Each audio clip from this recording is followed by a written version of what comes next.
ना भाई अरे हमारे 12वें ना तो का खोली का भाई जाऊ ना भाई अरे जब बाहर जोन बचन वो भाई कामना कलाकारी हो गई कौन भी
ऐसे करी आओ थाई आए कुल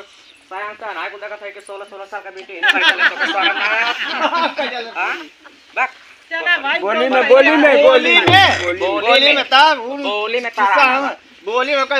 में ना बने बता भाई कुल 16 बोली में तो हो रे तारा ना बता बोली में तो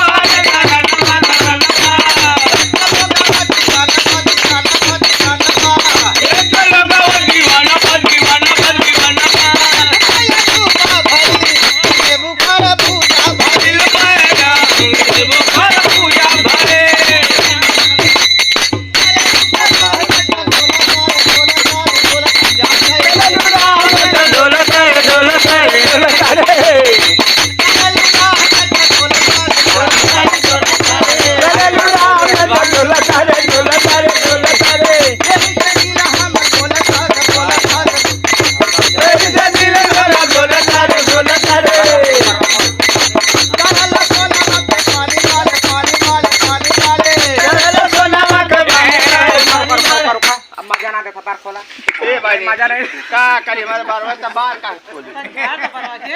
अरे बहुत सारी 12वें का 12वें ना ए मां बार खोलाई के ना खोलाई नहीं खोलाई हां ना खोलो बार खोलो